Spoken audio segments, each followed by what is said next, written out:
જય જિનેન્દ્ર, જીતુ છેડા blog channel પર આપ સૌનું સ્વાગત છે। જો મારી ચેનલને અત્યાર સુધી સબસ્ક્રાઈબ ન કર્યું હોય તો કરી લેશો। શાસન પિતા શ્રવણ ભગવાન મહાવીર સ્વામીએ પોતાની અંતિમ દેશના એટલે કે ઉત્તરાધન સૂત્રના પ્રથમ અધ્યયનમાં ભગવાને ફરમાવે છે આપણે સુખી થવું હોય તો આપણે કેવી રીતે સુખી થઈ શકીએ। તો ભગવાને ફરમાવે છે કે અપ્પા ચેવ ધમ્મે એવો અપ્પાઉ ખનુ દુદ્ધમ કે બીજા કોઈ ઉપર વિજય મેળવવા કરતા પોતાના આત્મા ઉપર વિજય મેળવવો એ ખૂબ જ કઠિન છે। અને જે વ્યક્તિ પોતાના આત્મા એટલે પોતાના મન ઉપર વિજય મેળવે છે એ વ્યક્તિ આ લોકમાં પણ સુખી થાય છે અને પરલોકમાં પણ સુખી થાય છે। આપણે બીજી બધી વસ્તુઓ પર કંટ્રોલ રાખી શકીએ। સમજો કે આપણા દીકરા હોય, પરિવારવાળા હોય, દુકાનમાં કામ કરતા લોકો હોય, બધાને કંટ્રોલમાં રાખવું એક વ્યક્તિ હજારો માણસને કંટ્રોલમાં રાખી શકે, પણ પોતાના મનને વશમાં રાખવું અને પોતાના મનને ગમે તેવા વિચારોમાં ન ભટકવા દેવું એ ખૂબ જ કઠિન છે। જે વ્યક્તિ પોતાના મનને કંટ્રોલમાં રાખે છે અને પોતાના મન ઉપર વિજય મેળવે છે એ વ્યક્તિ આ લોકમાં પણ સુખી થાય છે અને પરલોકમાં પણ સુખી થાય છે। હવે પોતાના મન ઉપર વિજય મેળવવા માટે શું કરવું જોઈએ? તો થાળાંક સૂત્રની અંદર ભગવાન ત્રણ વસ્તુ બતાવે છે કે ત્રણ પ્રકારે પોતાના આત્માની રક્ષા થાય।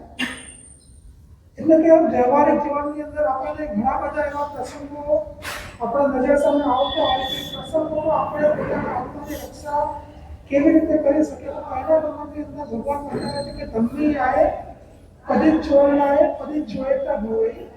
એટલે કે વ્યવહારિક જીવનમાં એવું થાય કે સમજો કે આપણા સંતાનો હોય કે આપણા લાગતા વળગતા કોઈ વ્યક્તિ હોય એ જ્યારે આપણે આજ્ઞાનું પાલન ન કરે ત્યારે આપણને દુઃખ થાય કે મારા છોકરાઓ કે મારા પરિવારજનો મારું માનતા નથી। તો ભગવાન ફરમાવે છે કે પહેલા નંબરની અંદર તમારે એ વ્યક્તિઓને સારી રીતે સમજાવવાની કોશિશ કરવી જોઈએ।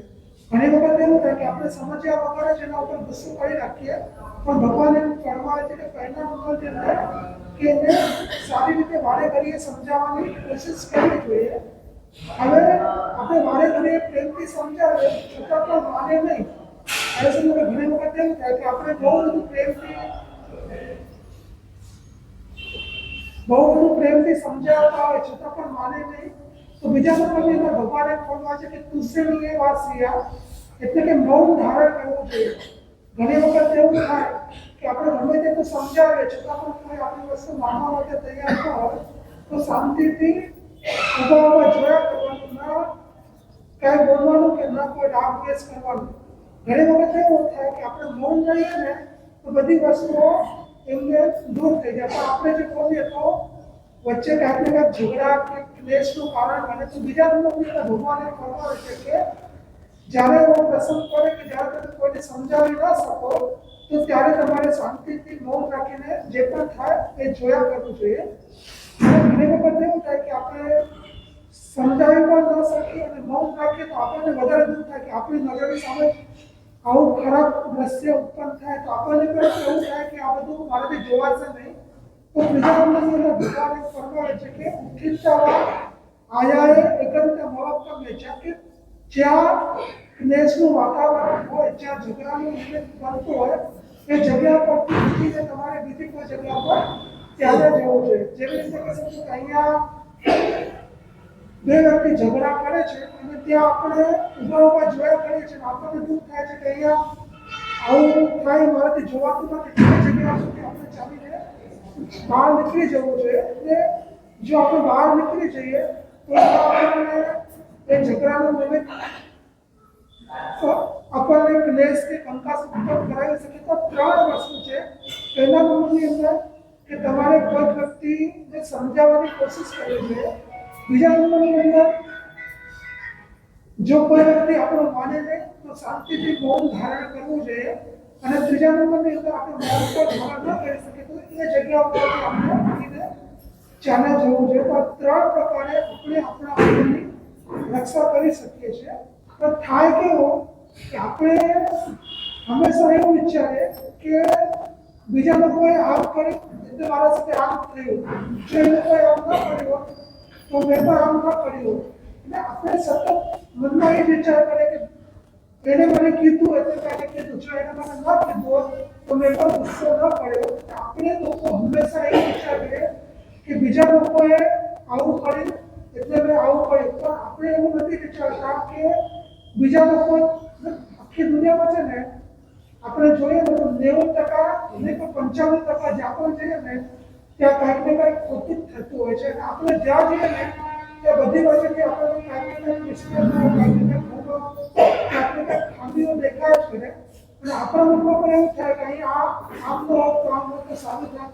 પણ આપણે કોઈ વસ્તુને ચેન્જ કરી શકીએ કે આપણામાં કેપેસિટી નથી. તો ભગવાન ફરમાવે છે કે બીજા બધા વ્યક્તિને સુધારવા કરતા તેના પોતાની જાતને સુધારવાની કોશિશ કરવી જોઈએ. અને આપણે પોતાના જાતને સુધારીએ તો બીજા ગમે તેવા વ્યક્તિ હોય તો એનાથી આપણને કોઈ પણ જાતનો ફરક પડતો નથી. એક વખત એક રાજા હતા. રાજાના શરીરમાં એક એવી બીમારી હતી કે જે કોઈ પણ હિસાબે દૂર ન થઈ શકે. હવે બીમારી એ હતી કે એને છે ને રંગનું ઇન્ફેક્શન હતું. કે સમજો કે કાળા કલરની કોઈ પણ વસ્તુ જોઈએ ને તો એને શાંતિ થાય, અને કાળા સિવાયની કોઈ પણ વસ્તુ જોઈએ ને તો એને શરીરમાં તકલીફ ઉત્પન્ન થાય. એટલે રાજાએ બહુ બધી ટ્રીટમેન્ટ કરાવી પણ કોઈ હિસાબે ઠીક ન થાય. એટલે મંત્રી કહે છે કે હવે આપણે એક કામ કરવું જોઈશે કે રાજાના જે જોવાની વસ્તુ છે ને એ બધાને કાળો રંગ લગાવી દઈએ. અને કાળો રંગ લગાવી દે એટલે રાજાને બધી જગ્યા પર જ્યાં જાય ત્યાં એને શાંતિ થાય.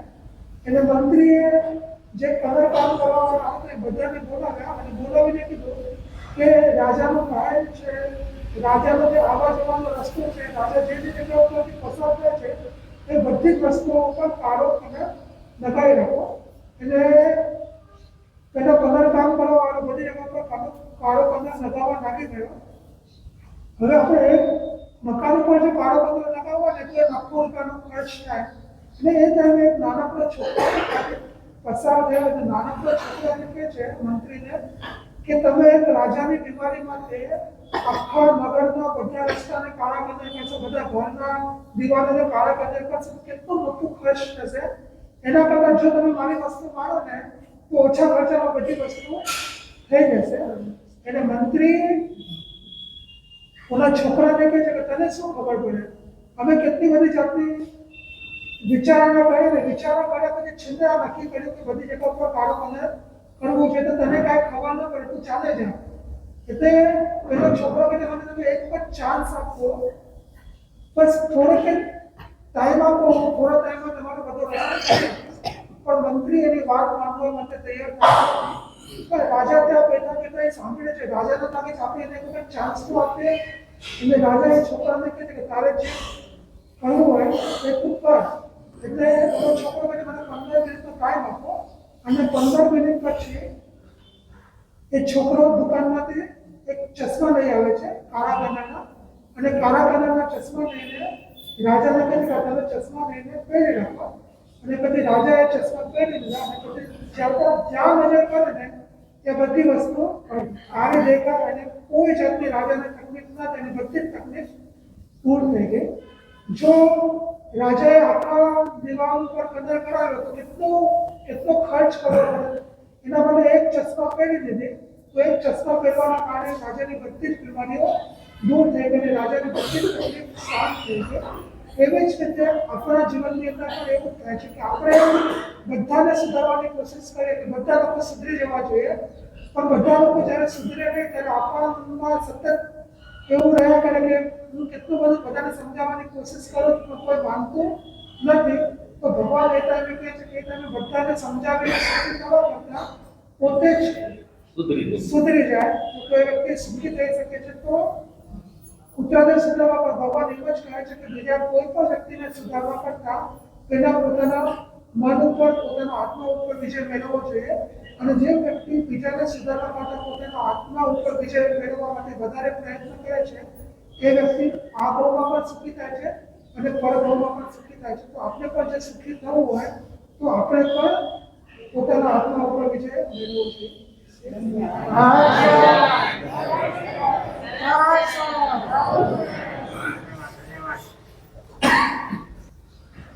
તરણ તારણહાર તીર્થંકર પરમાત્મા ભગવાન મહાવીર સ્વામીએ સર્વ જીવોના કલ્યાણને માટે મહામંગલકારી દેશના એટલે કે ઉપદેશ ફરમાવ્યો.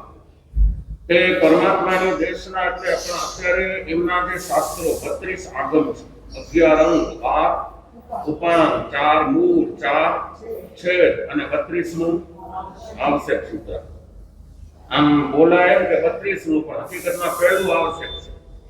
પહેલા આપણે નવકાર મંત્ર શીખીએ ને સામાયિક પ્રતિક્રમણ આ બધું આવશ્યકમાં આવે એટલે હકીકતમાં પહેલું આવશ્યક છે પણ હવે હાલી છેલ્લે બોલાય પણ હકીકતમાં પહેલા આવશ્યક સૂત્ર આવે અને પછી બાકીના 31 આગમ એટલે કુલ 32 આગમ છે. એમાં 10મે કાલિક સૂત્ર, 4 મૂળ સૂત્ર. મૂળ એટલે એમાં પાયાની વાતો હોય. સાધુ જીવનની 12 પોથી એટલે 10મે કાલિક સૂત્ર. એનું 7મું અધ્યયન આખું ભાષા ઉપર, સુવક્ત શુદ્ધિ, સુવાક્ય શુદ્ધિ, આખો ભાષા ઉપર. હમણાં તમે સાંભળી ગયા ને કે પેલા સમજાવવાની કોશિશ કરવી, ન સમજે તો મૌન સબસે બડી ચૂપ. મૌનમ સર્વાર્થ સાધનમ. સંસ્કૃતમાં મૂળ તો આ સુવાક્ય છે કે મૌન છે ને તમારા બધા અર્થો સિદ્ધ કરી દે, બધા કાર્યો તમારા સફળ બનાવી દે. જો મૌન રાખો તો રાખે કોણ? મૌન રાખવું બહુ તકલીફ. ભૂખ્યા રહેવું સહેલું, ઉપવાસ કરવો સહેલો, પણ મૌન રાખવું અઘરું છે, બહુ અઘરું છે. તમારા પંથક મુનિ જેવા હોય, ખાય નહીં, પીએ નહીં ને બોલે નહીં. જો યાર ઉપવાસ હોય એટલે ખાવા પીવાનું નહીં એટલે મૌન જ લઈ લેવાનું. અત્યારે તો બચાવમાં આવ્યા છીએ એટલે એમને એમ કે સગાવાલાને એમ ન લાગે કે બોલતા નથી, નહીં તો મૌન જ રાખે. બહુ આનંદ આવે કે એમને મને એમ સ્વાધ્યાયમાં અને આ શીખવામાં કે આખો દિવસ જાપ કરવામાં બહુ આનંદ આવે. એટલે મૌન છે ને એને સોનાની ઉપમા આપી અને બોલીએ છીએ ને એને ચાંદીની ઉપમા આપી. તમને સોનું ગમે કે ચાંદી? બધા કે સોનું. તો સોનું ગમે તો મૌન રહેવાનું, ચાંદી ગમે તો બોલવાનું. સમજી ગયા? ચાંદીની કિંમત તો બહુ કરો તો 70 કે 75,000 રૂપિયા કિલો ના. સોનું કેટલા રૂપિયા કિલો? એ 10 ગ્રામના 65,000. હમણાં મેં સાંભળ્યું એક સોનીભાઈ ભીમાસરમાં મળ્યા તો મેં પૂછ્યું સોનાના ભાવ તો 65,000 ચાલે છે 10 ગ્રામ. 10 ગ્રામના 65,000 તો 100 ગ્રામના ખલાફને કેટલા થાય? 50,000 થાય. એટલે 1000 ગ્રામ એટલે કિલો થાય ને? કેટલે પૂછે? 65 લાખ. જો 65 લાખ રૂપિયા કિલો સોનું અને ચાંદી 65 લાખ કે 70-75 લાખ. એટલે ચાંદી કરતા સોનું તો બહુ કિંમતી છે. દૈવ ભરોસા ભાષા ગુરુ ભૂવો વગારે સચ્ચાની સામે બતાવવા જવો પાવસાગ. આમ 4 પ્રકારની ભાષા છે: સત્ય, અસત્ય, મિશ્ર અને વ્યવહાર. એ 4 માંથી મહાવીર સ્વામી એમ કહ્યું કે સત્ય ભાષા અને વ્યવહાર ભાષા બેનો ઉપયોગ કરવાનો, અસત્ય અને મિશ્ર એનો ઉપયોગ નહીં કરવાનો. ચાલો 2 ભાષા છોડી દીધી. હવે 2 સત્ય એટલે સાચું બોલવાનું અને વ્યવહાર એટલે વ્યવહારમાં જે બોલાતું હોય તે. દાખલા તરીકે નળમાં પાણી આવે ત્યારે લોકો શું બોલે? નળ આવે. હવે આમ જોઈએ તો પાણી આવે પણ હવે વ્યવહાર ભાષા થઈ ગઈ. અહીંયાથી કોઈ માંગીક સાંભળી અને નીકળી ગયા 9 વાગે રેલવે સ્ટેશન બાજુ. ક્યાં ગયા? તો કે મુંબઈ ગયા. હજી તો અહીંયા સ્ટેશને પહોંચ્યા નથી પણ બોલાય શું? મુંબઈ ગયા. એટલે વ્યવહાર ભાષા છે. વ્યવહાર ભાષા છે. ગુરુ મહારાજ કહેતા કે છોકરો 2 પગની વચ્ચે લાકડી રાખીને ઘોરો ઘોરો કરીને ચાલતો હોય, ઘોરો મારો દોરે છે, ઘોરો દોરે છે અને છોકરો વચ્ચે ઊભો હોય તો એને એમ ન કહેવાય કે તારી લાકડીને દૂર કર, તારા ઘોડાને દૂર કર. આ વ્યવહાર ભાષા છે. કારણ કે એને લાકડીમાં શેની કલ્પના કરી છે? ઘોડાની કલ્પના કરી છે. એટલે એને ખોટું ના લાગે એટલા માટે ત્યારે કહેવાનું કે તારા ઘોડાને જરાક દૂર થશે, મારે અહીંયાથી નીકળવું છે. એટલે આવી રીતે વ્યવહારમાં જે બોલાતું હોય અને આવી ઘણી જાતની આ વ્યવહાર ભાષા છે, તો એ વ્યવહાર એક રીતે જે બોલીએ એ ભાષા એ સાચી કહેવાય અને સત્ય ભાષા છે એ બરાબર. પણ આ વાર્તામાં એમ કહ્યું કે તરેવ ફરુસા ભાષા, ફરુસ એટલે કઠોર, બીજાને તકલીફ પહોંચાડે એવી, ગુરુ ભૂવો વગાડે જેનાથી ઘણા બધા જીવોનો ઘાત થાય, ઘણા બધા જીવોની હિંસા થાય, ઘણા બધા જીવોને મરવું પડે. દાખલા તરીકે અંધે જાય અંત, દ્રૌપદી આટલું જ બોલી ખાલી, પણ એમાં તો આખું મહાભારત રચાઈ ગયું અને કરોડો માણસો એની અંદર માર્યા ગયા. એટલે આ શબ્દો કેવા છે? ગુરુ ભૂવો વગાડે, ઘણા બધા જીવોની ઘાત કરનારી, સચ્ચા વિસાના વક્તાવાર, સાચી હોવા છતાં પણ એવી ભાષા બોલવી નહીં. જો પાવસા આગમો, જેનાથી પાપનું આગમન થાય. સોનાની લગડી તમને બહુ ગમે, 100 ગ્રામ સોનાની લગડી હોય, કોઈ એમ થાય કે આજે મારો જન્મદિવસ છે અને મારે ત્યાં આવેલા મારા સર્જનને 100 ગ્રામની સોનાની લગડી આપી, માણસ રાજીનો રેડ થઈ જાય. ઓહો, 100 ગ્રામ સોનાની લગડી. પણ સોનાની લગડી ગરમા ગરમ કરીને આપે તો લે કોઈ? 6.5 લાખ રૂપિયાની સોનાની લગડી કોઈ ન લે? જે હાથમાં લે તો દાજી જાય. માણસ ન લે કે ગરમા ગરમ ન લેવા. જો ગરમા ગરમ લે તો કે દાજી જવા. તો ગરમા ગરમ વચન દજાડે, બીજાને દજાડે, પોતાને પણ દજાડે. જો પાવસ આગમો, 57 ગાથા છે.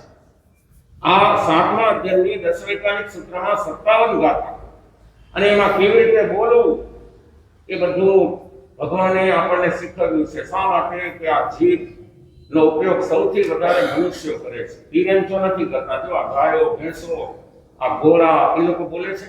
એ બોલે તો ક્યાંક ભાંભરે કે એની સામાન્ય રીતે એમના માટે ખોટું કે મિશ્ર બોલવાનું લગભગ આવતું જ નથી. મોટે ભાગે એ વ્યવહાર ભાષા જ બોલતા હોય. દેવોમાં જે કદાચ હોય, તિરંજોમાં તો બહુ ઓછું. જ્યારે મનુષ્યોને આ જીભનો ઉપયોગ સૌથી વધારે કરવાનો હોય છે. સૌથી વધારે ઉપયોગ આનો કરવાનો. અને નવાઈની વાત એ કે એનો એક ઉપયોગ નથી, જીભ એક છે, ઉપયોગ બે પાછા મહત્વના કામ, ખાવું અને બોલવું. કાન બે, સાંભળવાનું કામ બે, આંખો બે, નાકના નસકોરા બે, પણ કાન બધાનું એક એક, અને જીભ એક અને કાન બંને અગત્યના. બોલવું અને ખાવું, બોલવામાં ધ્યાન ન રાખે તો જોડા પડે, અને ખાવામાં ધ્યાન ન રાખે તો જાડા થઈ જાય. ઓમાં જોડા પડે ને આમાં જાડા થઈ જાય. પૂછશે રૂપચંદજી સ્વામી, આપણા મોટા ગુરુદેવ આચાર્ય ભગવાન, આ વ્યાખ્યાનનું પૂછવું મને એમણે બચાવમાં આપેલું 42 વર્ષ પહેલા. એમના કામ ધર્મથી 2-3 મહિના પહેલા મને કે આ રાખજે, અને વાંચી વાતે બેસી એને શરમાવાનું નહીં, દીધે રાખવાનું. એટલે દીધે રાખવાનું એટલે ગમે તેમ બોલવાનું એમ નહીં, સંકોચ નહીં રાખવાનો. ગુરુના વચન વિચારવા જેવા હોય, સંકોચ નહીં રાખવાનો. હવે ત્યારે મને આ પૂછવું હતું, આ ને આ પોઝિશન કવર બદલે હોય, બાકી બદલે નહીં. આ બધા સતી રત્નો કે આવા સાદા પૂઠા, મેં આ સાધુ નથી હોય, ગુરુના આશીર્વાદ આમાં છે. આ સાધુ ન કહેવાય. ગુરુ મહારાજે પોતાના હાથે આ વ્યાખ્યાનનું પૂછું મને અહીંયા જ પોતાની જન્મભૂમિમાં આપેલ, અને એ મોઢે બહુ શીખરાવતા. અમને દુઆ કે અમુક પદો આવે ને એ મોઢે શીખરાવતા. ત્યારે જીભ માટે દુઓ શીખરાવેલા. જીભ છે ને, જીભ એના 3 નામ છે. એક નામ છે રસના, બીજું નામ છે જીભ, અને ત્રીજું નામ છે લુલીબાઈ. આ 3 નામ છે. રસના એટલે સારું બોલે, સાચું બોલે, બીજાને આશ્વાસન કરે આવું બોલે તો રસના કહેવાય. જીભ તો વ્યવહારિક રીતે જે કાંઈ બોલે બહુ સારું એને ખરાબ નહીં તો એને કહેવાય જીભ. અને કરવું બોલે, બીજાને દુઃખ લાગે એવું બોલે તો એને શું કહેવાય? લુલીબાઈ.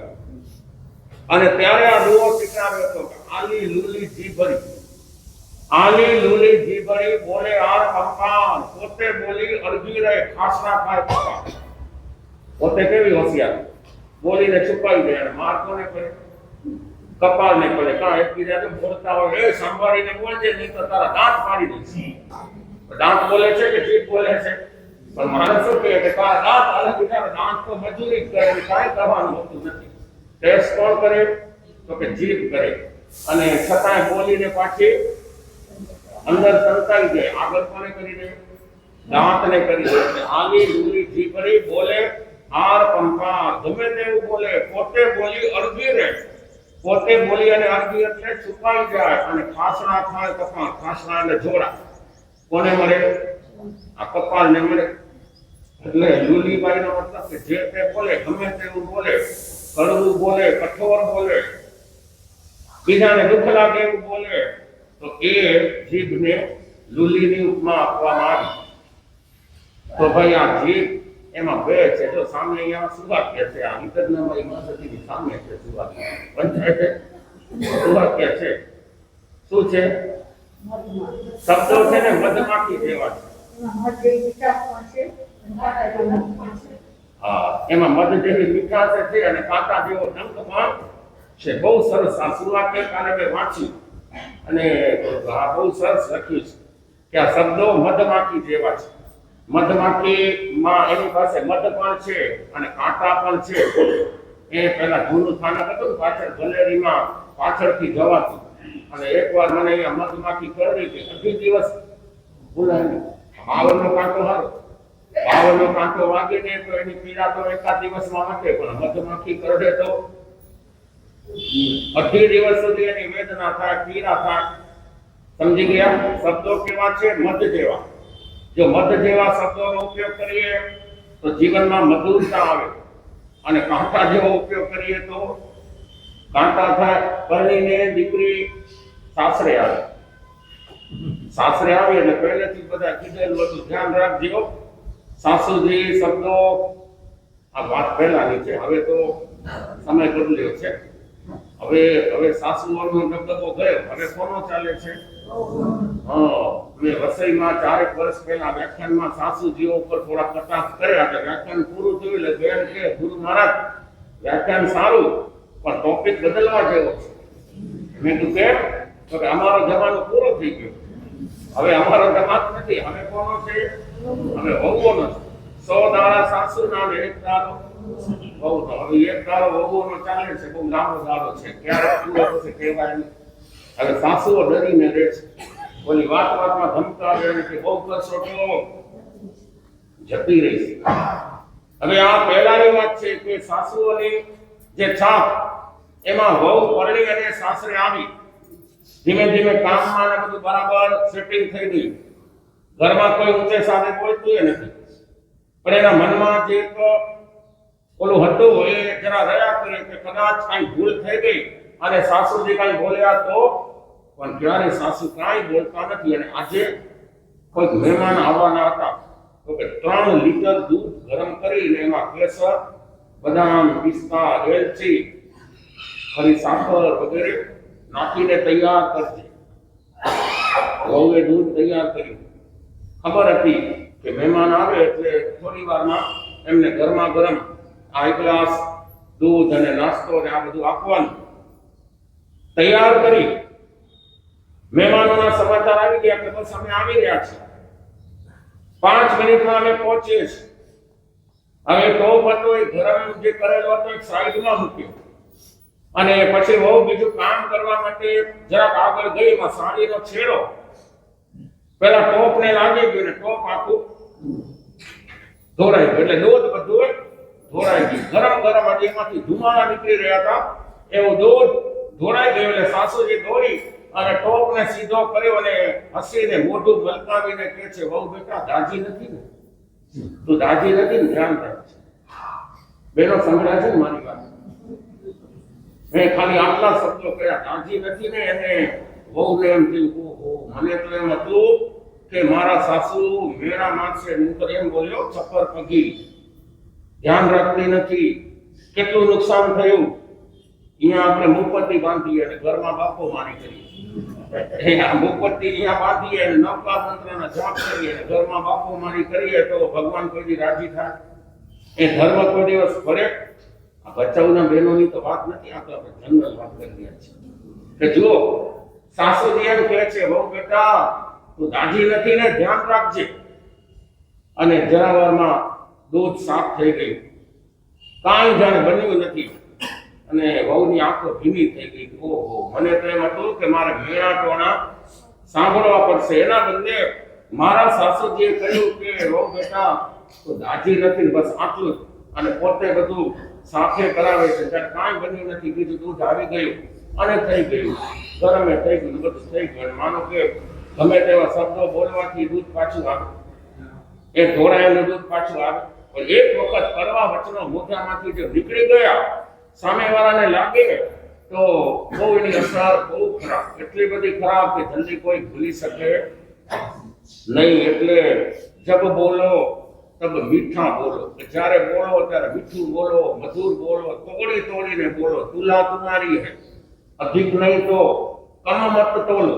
એક વિદ્વાન કહે છે તુલા તુમારી હૈ, કાંટો તમારો છે, તમે વેપાર કરી રહ્યા છો, તમારામાં એટલી બધી ભલમનસાઈ નથી કે કોઈને વધારે નથી આપતા, કાંઈ વાંધો નહીં. અધિક નહીં તો કમ મત તોલો, ઓછું તો ન આપો. જીભ તુમારી હૈ, અમૃત નહીં તો વિષ મત ખોલો. આ જીભ આપણી છે, કોઈને અમૃત ના આપી શકીએ તો કાંઈ વાંધો નહીં, પણ ઝેર તો કોઈને આપવાનું નહીં. વચન ઉપર તો એટલી બધી અસર પડે છે કે માણસ વચન જો સારા બોલે ને તો બધું સારું થઈ જાય. એટલે હંમેશા સાચું બોલો, પ્રિય બોલો, મધુર બોલો. હવે આપણે જે સિરિયલ ચલાવી રહ્યા છીએ, દિવસ 3 રહ્યા, અને સિરિયલ છે થોડીક લાંબી, એટલે મને એમ થયું કે થોડો ટાઈમ એમાં આપણે વધારે લઈએ. કઈ સતીની વાત હતી? ભાઈઓમાંથી રાજા તો હતા, પણ આ તો શેઠના દીકરાની વાત છે. સુમતિ વિલાસ, એના લગ્ન થવાના હતા. કોની સાથે? નીલમ. ભાઈઓમાંથી કોઈ બોલતા નથી, એનો મતલબ કે ઓછું બોલેગા. ભાઈઓ ઘરમાં ઓછું બોલે, અહીંયા ઓછું બોલે. ઘરમાં તો ઓછું બોલો, કારણ કે તો બને, પણ અહીંયા તો બોલવાનું. મહારાજ તમે આપણા કીધું મૌન રાખો, એટલે ટાઈમ મૌન રાખીએ. પણ ભાઈ પૂછીએ એનો તો જવાબ દેવાય કે નહીં, કે આ નીલમ નામની શેઠની દીકરી, એના લગ્ન થવાના હતા, અને જેની સાથે લગ્ન થવાના હતા એ નગર શેઠનો દીકરો વેશ્યાને ત્યાં ચાલ્યો.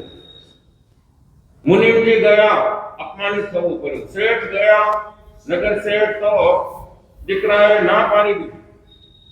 હવે શેઠને એટલું બધું દુઃખ લાગે છે કે એક બાજુ લગ્નનો સમય નજીકમાં, બીજી બાજુ પેલો વેશ્યાના ઘરમાં. મહારાજા બોલાવે કોઈ કામને માટે, એટલે શેઠ જાય, પણ દૂધ નહીં, મોઢું પડેલું. મહારાજા સુરસેન કહે છે, અરે શેઠ, તમે હમણાં આટલા બધા ઉદાસ કેમ રહો છો?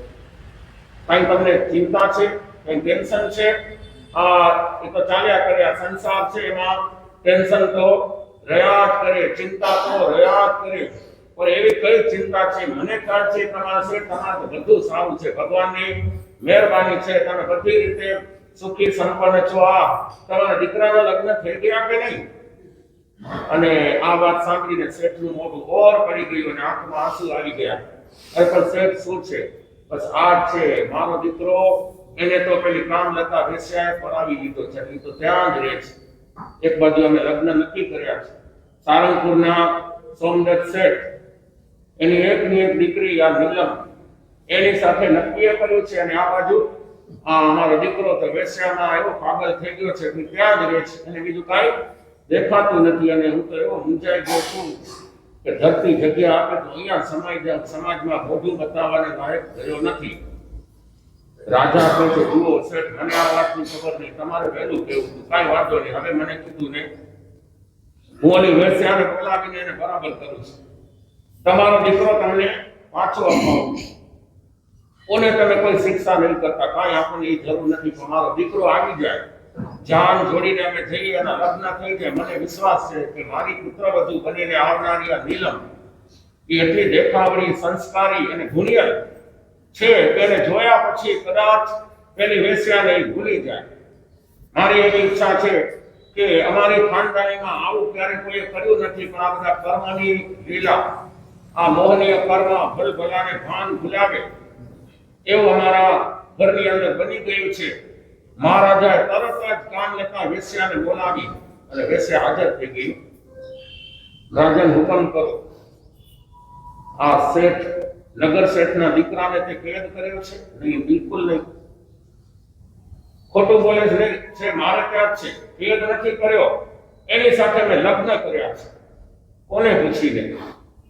એના પિતા કે માતા કે હું અહીંયાનો રાજા, કોઈને ખબર નથી. અને તે બસ અમે એકબીજાને ચાહીએ છીએ, હું એને ચાહું છું, એ મને ચાહે છે, એટલે અમે એકબીજાને લગ્ન કર્યા છે.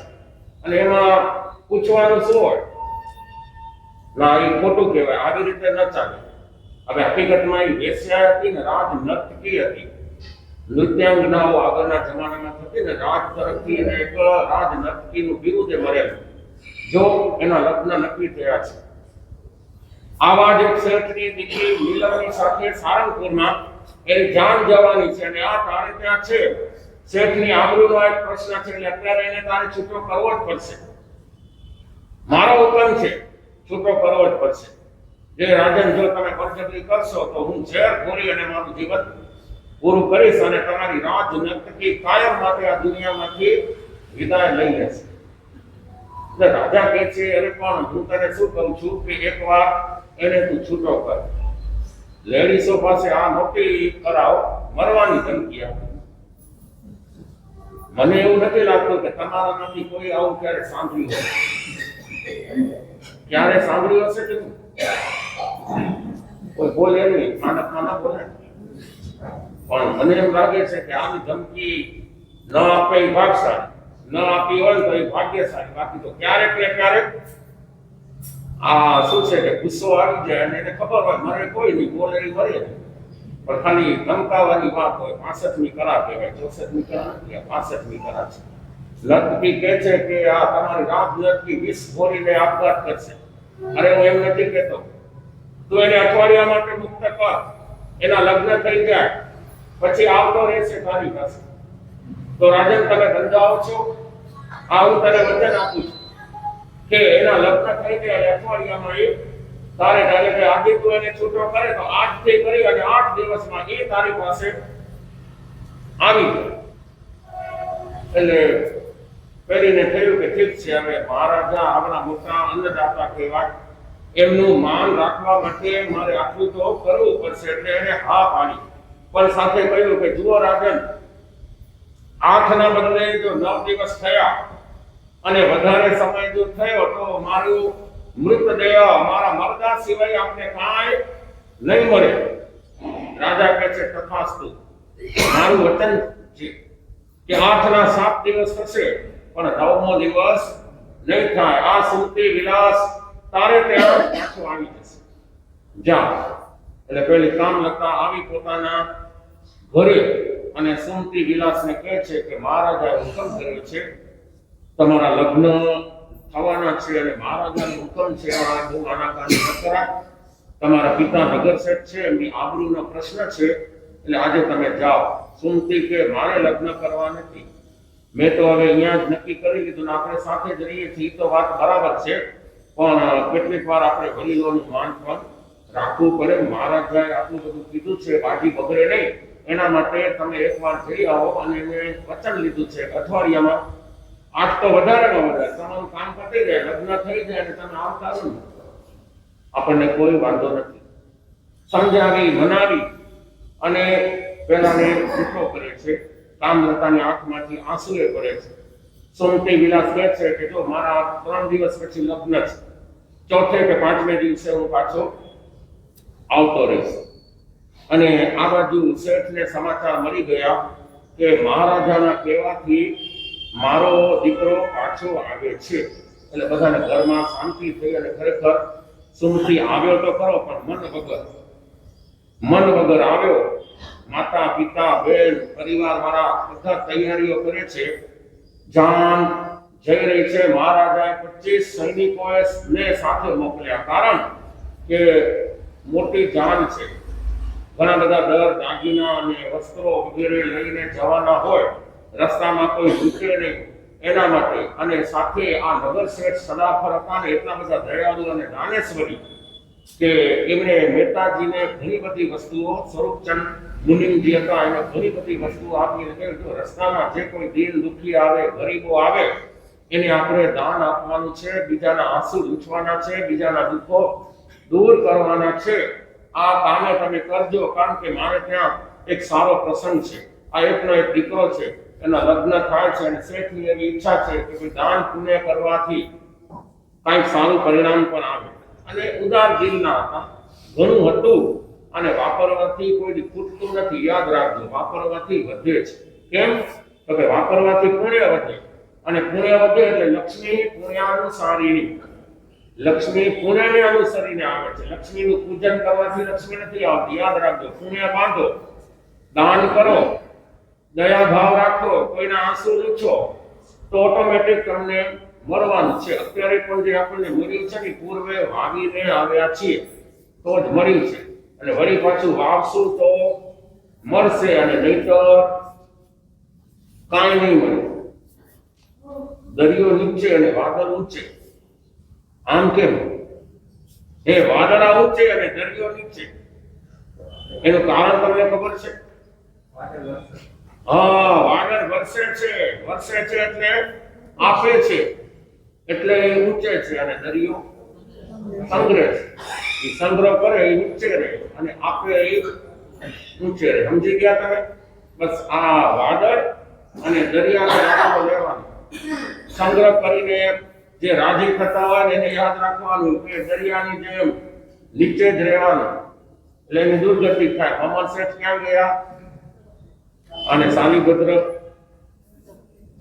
તરવા સિદ્ધમાં આવી સૌથી ઉપર, અને મમન શેઠ સૌથી નીચે. જાન આવી ગઈ સારંગપુરમાં. હવે એ જમાનામાં લગ્ન થતા ત્યારે કન્યાએ લાજ કાઢેલી. આમ તો મોગલોના સમયમાં લાજનો રિવાજ શરૂ થયો. 400 વર્ષ મોગલોનું શાસન હતું ને.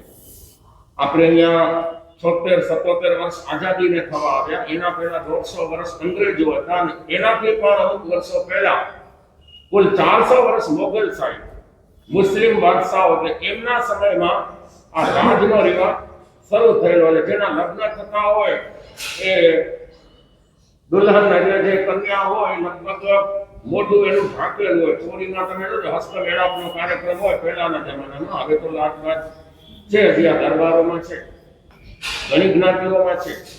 અમે હમણાં સમાગોતામાં જોયું કે રાત્રિ કથા હોય, માથે ઓઢેલી બધી દરબાર અને એ બધી બહેનો અને માથા ખુલ્લા વાતાવરણ આપણી ખબર પડી જાય કે આમાં કોણ છે, જૈન કોણ છે, સરસ ખબર જ પડી જાય. મારવાડી લોકો હોય તો ખ્યાલ આવે. મારવાડીમાં હજી પણ જૂના રિવાજો બધા ચાલુ છે. મારવાડીમાં આજે પણ લાડ કાઢે છે. મારવાડીમાં આજે પણ પરણેલી બહેનો ડ્રેસ પહેરતી નથી. આપણે તો દાદીમાં થઈ ગયા તો ડ્રેસ પહેરે. હવે 65 ને 70 વર્ષ થાય એ એવડા મોટા મોટા ભાઈ ભણાવે, ચલતી કા નામ ગાડી આવે, કોણ કોને કે કોઈ કહી ન શકે. આ માટે ક્યાં દેવાનું?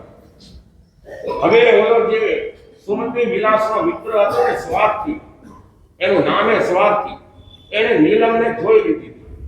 જોઈ લીધા પછી એને એમ થયું આ રાજાની રાણી તો આની પાસે પાણી ભરે, આવી રૂપાણી એની પત્નીને જો સુમતિ વિલાસ જોશે, બોલી વેશ્યાને યાદ જ નહીં કરે. એને આવી રીતે વિચાર્યું. લગ્ન થયા. પહેલાના જમાનામાં વર અને વહુ એકબીજાને જોતા નહીં, આમને આમ લગ્ન કરી દેતા. અત્યારે તમારામાંથી જેટલા બેઠેલા છે ને એમાં વડીલો એવા જ હશે કે જેમણે લગ્ન પહેલા કદાચ જોયા નહીં હોય. એવા ઘણા બધા હશે કે જેમણે લગ્ન પહેલા એકબીજાને જોયા નહીં હોય. તો એવી જ રીતે અહીંયા લગ્ન થઈ ગયા પછી ઓલા સુમતીએ ખાલી સ્વાર્થીને પૂછ્યું કે તે નીલમને જોઈ? આ જોઈને કેવી છે? અરે સાવ ગામડાની ગમા, મોઢાનું તો ઠેકાણું નહીં. આવું હરાર જૂઠું બોલ્યો, હરાર જૂઠું બોલે છે.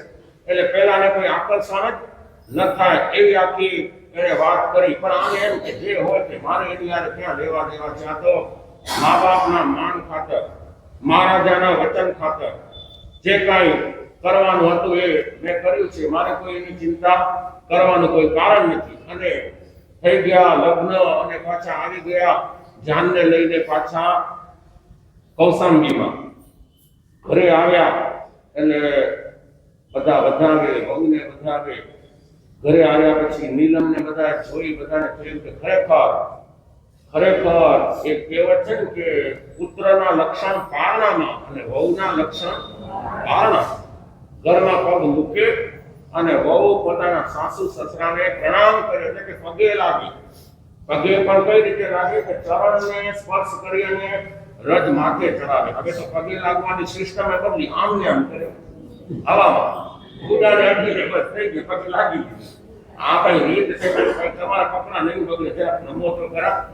ચરણ શ્રી કૃષ્ણ જેને આપણે ભગવાન માનીએ, વાસુદેવ ત્રિખંડાધિપતિ, માતા દેવકી અને પિતા વસુદેવજીને પ્રણામ કરતા, ચરણ રજ લેતા, નમી તો માતા માથે હાથ મૂકે. તમે આમને આમ હાથ કેવી રીતે મૂકે? એ નમવાની આ સિસ્ટમ હતી કે પગે આ રીતે એકદમ જમીન સુધી જ્યાં પગ હોય ત્યાં પગને સ્પર્શ કરી અને એ રજ માથે ચડાવવાની હોય. પગે લાગવાની આ રીત હોય. મહાવીર સ્વામી કે મલ્લીનાથ ભગવાન, આ બધાના દાખલા આવે છે શાસ્ત્રમાં. માતા પિતાને આમ જ પગે લાગતા, રામ કે કૃષ્ણ પણ આમ જ લાગતા. અને આર્ય દેશની આ જ પરંપરા હતી. પણ હવે આપણે તો અનાર્ય દેશ, અંગ્રેજો પોતે ગયા, પણ એની રીત રિવાજ બધું મૂકતા ગયા. ઈ જેમ કરે આપણે કરવાનું. ઈ ડાઇનિંગ ટેબલ ઉપર જમે તો આપણે એ સંદાસે આ રીતે જાય તો આપણે એમ જ જવાનું. એ બધી એની નકલ જુઓ તો ખરા. એ કપડા એ જેવા પહેરે એવા અમારા મને બદલ્યો. જો અમારા તો ગુરુ પર આ યુનિફોર્મ, અને એમના ગુરુ ગુલાબચંદજી સ્વામી આ યુનિફોર્મ, એના ગુરુ આગળ તમે જુઓ તો દેવજી સ્વામી ને અજરામતજી સ્વામી ને ધર્મદાસજી સ્વામી, તમે આગળનો ઇતિહાસ જુઓ. આ યુનિફોર્મ, આને આ લોચ કરાવવાનો, આને આ રજવાડો રાખવાનો, કોઈ ફેરફાર નહીં. અમારે ડાઇનિંગ ટેબલ ઉપર જમવું હોય તો જો અહીંયા બહાર છે ને ખુરશી રાખી દઈએ તો આ ડાઇનિંગ ટેબલ થઈ જાય કે નહીં? હવે જ નહીં, અમને કરીએ પણ નહીં. અમે નીચે બેસીને જ ગોઠવી કરીએ. આજે પણ નીચે બેસીને, અને પૂજ્ય રૂપચંદજી સ્વામી 96 વર્ષના હતા. આ અહીંયા જૂનો હોલ ધારવાળો હતો, અહીંયા જ અમે ગોઠવી કરતા હતા. પાટલો આટલો હોય કે નહીં, એના ઉપર બેસીને 96 વર્ષની ઉંમરે પણ નીચે બેસી અને ગોઠવી કરવાની. સાધુ સંતોમાં આજે પણ આ જ રિવાજ છે.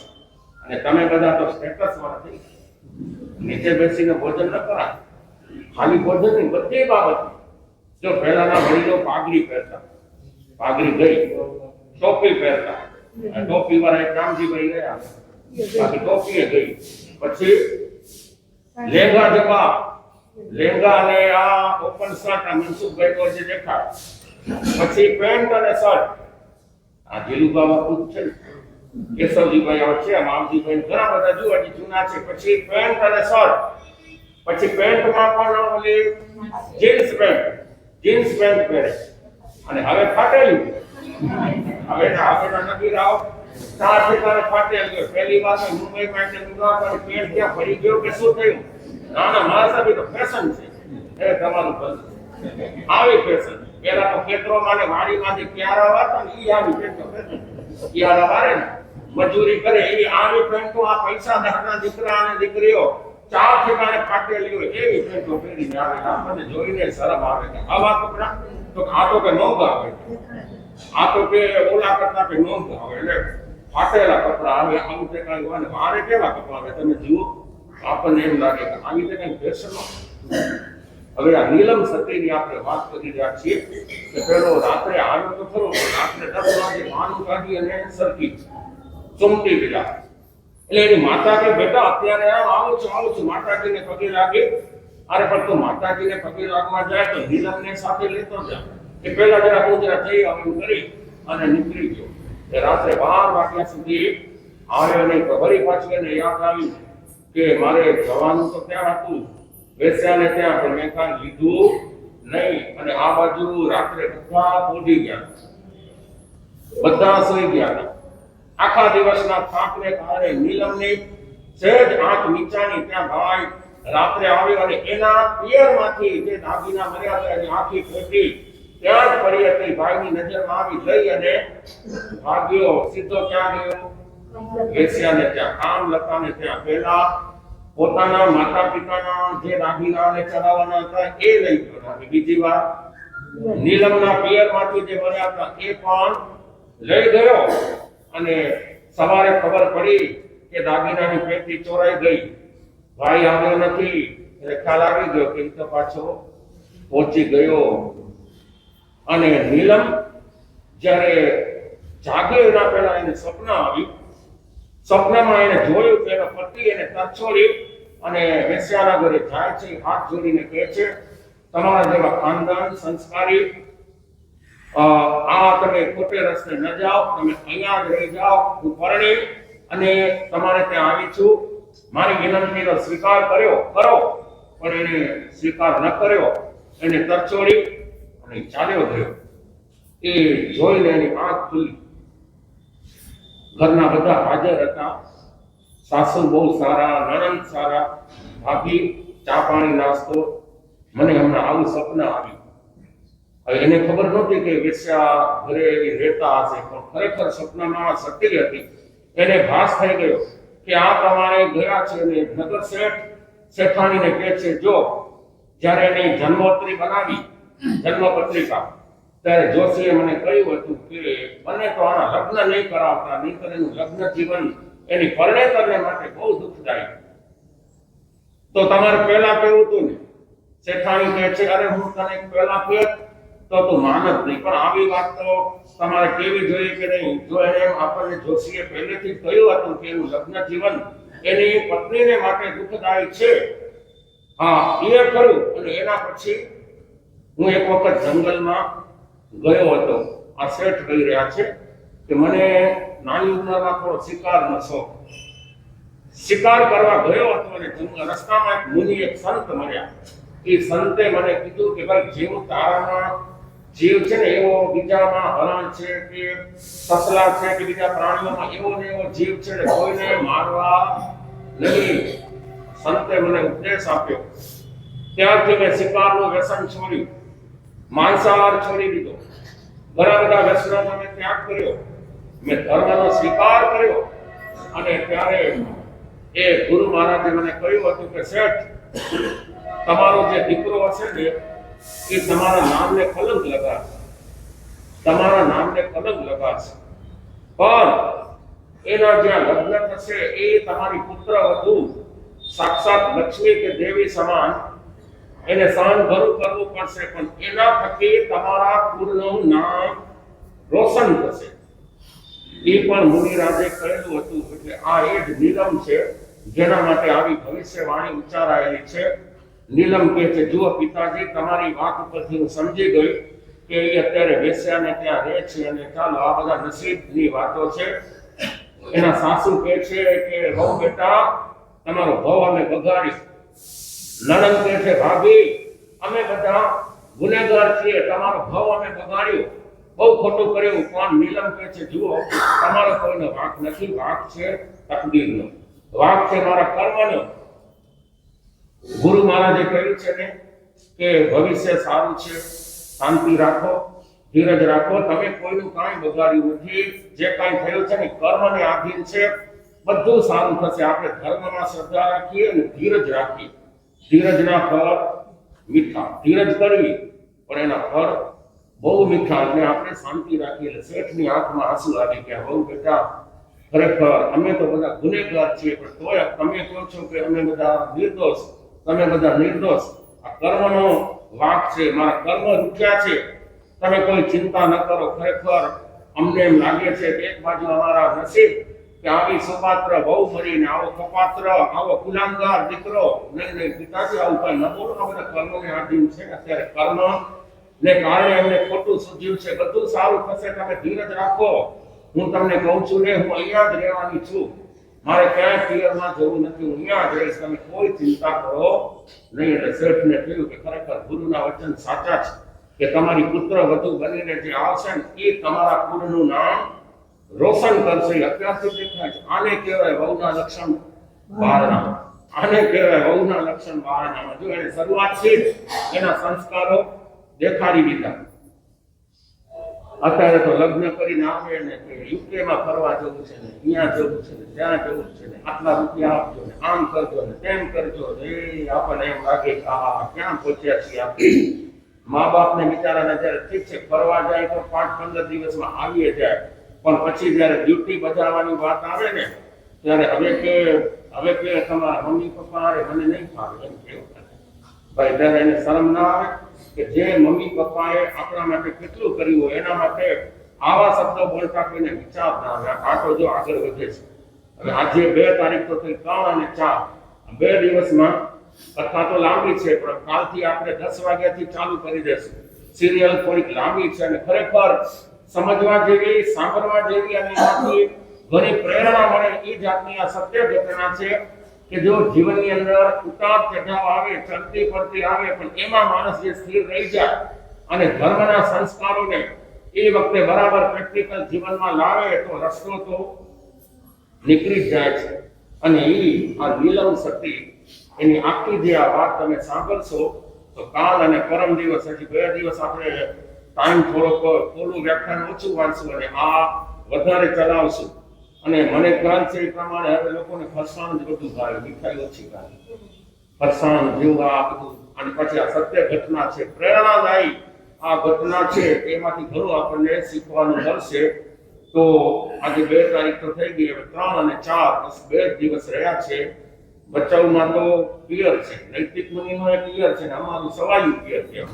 સમજી ગયા કે અહીંયા આવી એટલે અમને એમ જ લાગે કે જાણે પિયરમાં છે, અહીંયા તો દિવસો ઓછા પડે. પણ મેં તમને કીધેલું છે કે અમારા સંજોગો જ એવા છે કે હવે વાગડમાં ઘણા વર્ષે આવ્યા છીએ એટલે બધાની ઈચ્છા તો હોય ને કે ગુરુ ભગવંતોનો લાભ ક્યારેક જ મળે. મોટી વાગડમાં તો 11-12 વર્ષે ગયા જ નથી. તો હવે જઈ આવ્યા કે ભાઈ ખારોઈ છે, મનખરા છે, પછી સુવઈ છે, ત્રંબો છે, રાપર છે, લાકડિયા છે, સામખિયારી છે. કાલે સામખિયારી વાળા આવે, કાલે સાંભળ્યું છે કે નથી આવવાના, એ ચાલે જ નહીં, આવશે. જો હવે આવી રીતે પછી ઓછામાં ઓછો 1 દિવસ જઈએ તો 1 દિવસ ક્યાંક તો કાપવો પડી જાય. અને આ તો પિયર છે, પિયર વાળા તો સમજે કે એમાં અગવડ સગવડ નિભાવી છે. પિયર વાળાને ખબર જ હોય છે કે એમાં ભાઈ આ અગવડ છે, બીજું કોઈ કારણ. ત્યારે તો કચ્છમાં શેષકાળ નથી હતા એટલે ત્યારે તો 2 દિવસ અમે બધે 1 દિવસ સુરેન્દ્રનગર થી નીકળ્યા તો 1 દિવસ થી વધુ ક્યાં નહીં, અહીંયા 2 દિવસ હતા. સળંગ વિહાર હતા સુરેન્દ્રનગર થી ભોરારા સુધી, ક્યાંય 2 દિવસ અમે ના રોકાણા. પણ અહીંયા 2 દિવસ એટલા માટે રોકાણા કે ભાઈ આ બચાવ છે. આ ગુરુ મહારાજ આચાર્ય રૂપચંદ્રજી સ્વામી અને નવલ ગુરુ જેવા સમર્થ ગુરુદેવો અને એમના જ આશીર્વાદ ના મીઠા ફળ અમે ભોગવી રહ્યા છીએ. એ તો ક્લિયર કટ વાત છે.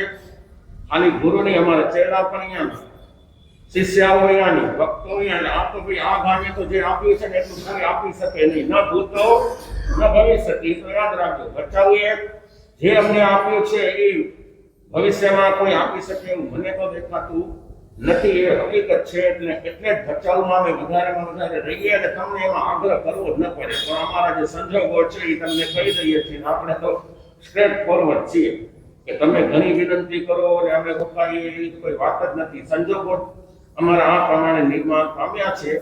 અને વેલજીભાઈને ખબર છે અમે આવ્યા એ દિવસે સુવઈના કેટલા જણા આવ્યા. પહેલા અમને એમ જ હતું કે કદાચ એકાદીમાં પતી જશે, એના બદલે ત્યાં 2 સ્થાનક એટલે અમારે હવે એ કે અમે 50-100 જણા આવીએ મુંબઈથી અને જો 1 દીમાં કરીએ તો એ સારું ન લાગે. કે એમને એમ થાય કે આટલા બધા ત્યાં આપણે મારા સાહેબ છે તો ચાલો એ રીતે આપણે એક પ્રેક્ટિકલ રસ્તો અત્યારે પકડ્યો છે. કરીને આપણે કેમ કે કાંઈ ચૂકતે કરતા 2-5 લાખ બાકી રહે તો પછી બીજી વખત ચૂકતે કરી દેવામાં આવે. બીજી વખતે ફરી એવો સમય પાછો આવશે અને ત્યારે પાછું વધારે આપણે રોકાશું.